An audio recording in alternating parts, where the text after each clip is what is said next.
जैसा कि आप सब जानते हैं कि संपूर्ण भारत में आजादी का अमृत महोत्सव चल रहा है। इसी उपलक्ष्य में हम स्वराज के अमृत महोत्सव के लिए यहाँ एकत्रित हुए हैं। उसी उपलक्ष्य में आज मैं अपना उद्बोधन देने जा रहा हूँ। रत्नाकराधोतपदां हिमालय किरीटिं ब्रह्मराजर्षि रत्नाढ्यां वंदे भारत मातरम। समुद्र जिसके चरण पखारता है और जो हिमालय की चोटियों से सुशोभित है, जो कई ब्रह्मर्षियों और कई राजर्षियों की धरती है, ऐसी मेरी भारत माता को मैं वंदन करता हूँ, अभिनंदन करता हूँ।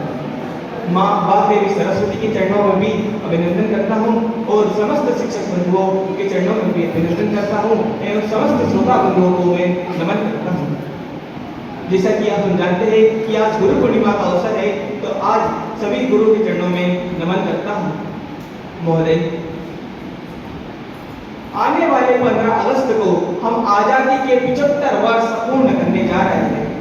इसी उपलक्ष्य में संपूर्ण भारतवर्ष में हम इसे आजादी के अमृत महोत्सव के रूप में आयोजित कर रहे हैं। आजादी के अमृत महोत्सव की आधिकारिक यात्रा 12 मार्च 2021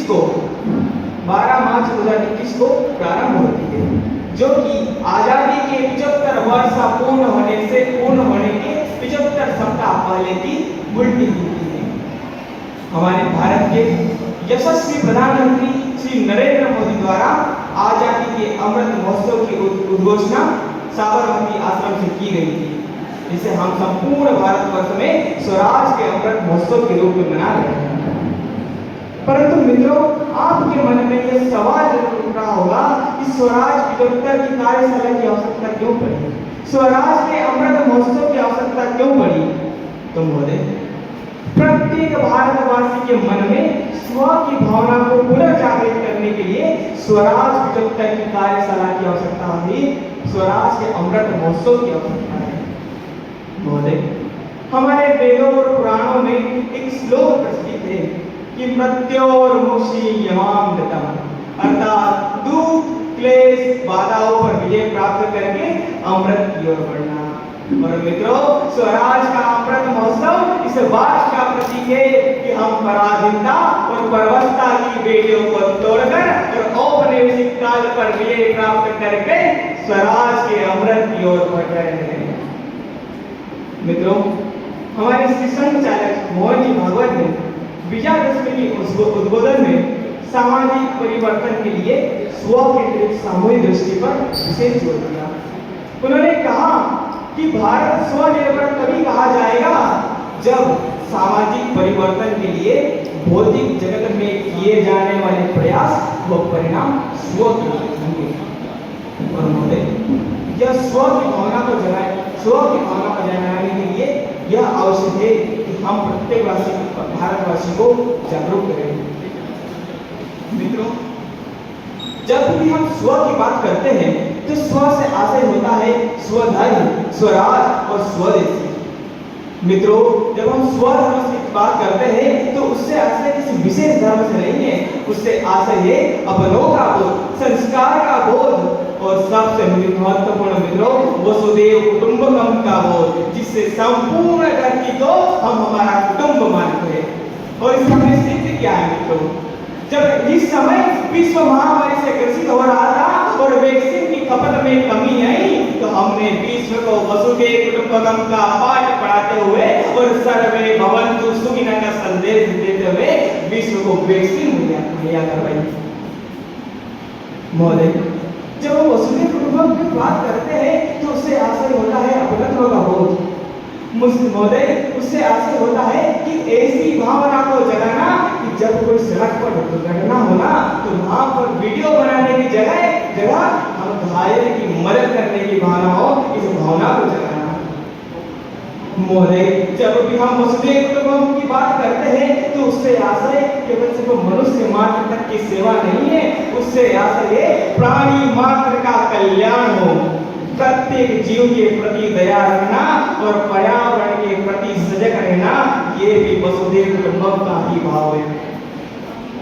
मित्रों, जब भी हम स्वराज की बात करते हैं तो स्वराज से आशय होता है स्वशासन। आज संयम, आत्म-अनुशासन। मित्रों, एक ऐसे राज्य की स्थापना करना, एक ऐसे राम राज्य की स्थापना करना जो भारतीय जीवन संस्कृति और भारतीय मूल्यों पर आधारित है। मित्रों, सरदार भगत सिंह ने कहा था कि केवल स्वतंत्रता प्राप्ति मेरा उद्देश्य नहीं है, मुझे पूर्ण स्वराज चाहिए। मित्रों, यहाँ पर पूर्ण स्वराज से आशय है कि एक ऐसे स्वराज की स्थापना करना जहाँ कोई जाति पाति का भेद ना हो, ना कोई उच्च नीच का भेद हो और ना ही कोई अमीरी गरीबी का भेद हो, एक ऐसे राज्य की स्थापना करना। मित्रों, यही आशय है स्वराज से, यही उद्देश्य है स्वराज के अमृत महोत्सव का। मित्रों, जब हम स्वदेशी की बात करते हैं तो स्वदेशी से आशय है स्थानीय उत्पादों और उपभोक्ताओं की मांग को बढ़ाना, भारत को आत्मनिर्भरता की ओर ले जाना, जिसे आज हम लोकल और वोकल के नाम से भी जान सकते हैं। भारत शासन के द्वारा आत्मनिर्भरता की प्राप्ति के लिए हर स्तर पर प्रयास किए जा रहे हैं। अब आवश्यकता यह है कि भारत के प्रत्येक नागरिक द्वारा आत्मनिर्भरता की प्राप्ति के लिए क्या प्रयास किए जा रहे हैं। मित्रों, ऐसे कई उदाहरण आपके सामने प्रस्तुत करता हूँ। 1945 में जापान की अर्थव्यवस्था बुरी तरह से नष्ट हो चुकी थी। क्या कारण था कि कुछ ही वर्षों बाद जापान एक विशाल अर्थव्यवस्था के रूप में सामने आया। मित्रों, इसका यही कारण था कि वहां के नागरिकों के द्वारा स्वदेशी को बढ़ावा दिया गया। मित्रों, आज चाइना की जीडीपी हमारी जीडीपी के 4 गुना से भी अधिक है। इसका क्या कारण है? मित्रों, इसका यही कारण है कि वहां के नागरिकों द्वारा स्वदेशी वस्तुओं के उपयोग पर स्वदेशी को बढ़ावा दिया जाता है। मित्रों, यही उद्देश्य है स्वराज के अमृत महोत्सव का, यही उद्देश्य है स्वदेशी का। और मित्रों, हम प्रत्येक भारतवासी के मन में यह स्व की भावना तभी जागृत कर पाएंगे जब प्रत्येक भारतवासी अपने वास्तविक और महान इतिहास से परिचित होगा, हमारे गुमनायक क्रांतिकारी से परिचित होगा और उन कश्मीर से लेकर कन्याकुमारी तक स्वराज की प्राप्ति के लिए होने वाले संघर्ष से परिचित होगा। और मित्रों, यही आशय है, यही उद्देश्य है स्वराज 75 की कार्यशाला का। महोदय, भारत का राष्ट्रीय आंदोलन विश्व के युगांतरीय आंदोलनों से एक रहा है। यह स्व के पुनः के अनुसंधान और सैकड़ों वर्ष की पराधीनता का उन्मूलन का प्रतीक रहा है। परंतु महोदय, मुझे यह जानकर अत्यंत दुख होता है कि हमारे कुछ भारत के बीमार और मानसिकता के इतिहासकार भारत में स्वतंत्रता आंदोलन की शुरुआत 1885 में किसी एक पार्टी के स्थापना के साथ मानते हैं।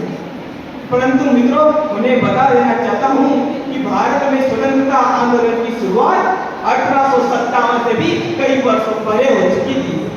फिर वो चाहे 1700 से 1800 के बीच चला सन्यासी विद्रोह हो या 1800 में राजस्थान में अंग्रेजी सत्ता के विरुद्ध उठ खड़ा हुआ फिर आंदोलन हो, या फिर चाहे वो 1856 की सरकार की क्रांति हो, हर आंदोलन ने अंग्रेजी सत्ता को कड़ी चुनौती दी।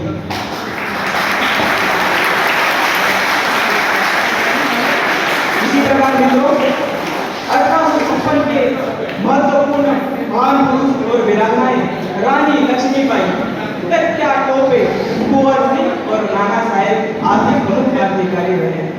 परंतु मित्रों, इन क्रांतिकारी के अलावा भी ऐसे कई क्रांतिकारी रहे हैं जिन्होंने स्वराज के लिए मृत्युपर्यंत संघर्ष किया, जिसमें हमारे कित्तूर, जिसे वर्तमान कर्नाटक के नाम से जानते हैं, कि संगोली रायण्ण, हमारे त्रावणकोर, जिसे हम वर्तमान में केरल के नाम से जानते हैं, कि तुलसी चट्टोपाध्याय, और मणिपुर के टिकेंद्र सिंह आदि नाम सम्मिलित हैं। हमारे केरल में मार्कंड वर्मा जिस नायक रहे, जिन्होंने 1741 में ही डचों को पराजित कर दिया, जिस समय वे अत्यंत शक्तिशाली थे। इस प्रकार महोदय, लेखनी के माध्यम से भी अंग्रेजी सत्ता को कड़ी चुनौती दी गई, जिसमें बाल गंगाधर तिलक, वीर सावरकर, गोपाल कृष्ण गोखले जैसे कई लेखक, कवि और भाषणकार रहे, जिन्होंने अपने कविता कविता, भाषण और साहित्य के माध्यम से अंग्रेजी सत्ता को कड़ी चोट लगी। परंतु मित्रों, मुझे अत्यंत ही दुख होता है कि आज ये क्रांतिकारी, ये इतिहास क्रांतिकारी हमारे इतिहास के पन्नों में गुम हो चुके हैं। स्वराज अगर महत्व का उद्देश्य यही है कि हम पुनः इन क्रांतिकारियों को अब इतिहास में अपना स्थान दिलाएं और इस उद्देश्य की प्राप्ति के लिए यह आवश्यक है कि हम हमारे वैज्ञानिक सिद्धांत पर आधारित धर्म की ओर बढ़ें। इसी संदर्भ में मेरे आदरणीय सर ने कहा था कि आयुर्वेद की ओर बढ़े। तो मित्रों, यही हमारे वेदों और पुराणों की और आयुर्वेद की ओर बढ़कर ही हम इस उद्देश्य की प्राप्ति कर सकते हैं। और साथ ही मित्रों, यहाँ पर आवश्यकता है कि हम किसी ऐसे राष्ट्रवादी संगठन से जुड़े, हमारी विचारधारा के अनुसार कार्य करने वाले किसी ऐसे राष्ट्रवादी संगठन से जुड़े जो स्व के पुनर्जागरण के लिए लगातार प्रयास कर रहा है। मित्रों, यहाँ मुझे कहानी याद आती है कि एक बार एक जंगल में आग लगी थी। तब सभी पशु पक्षी अपनी जान बचाकर भागने लगे। तब एक नन्ही सी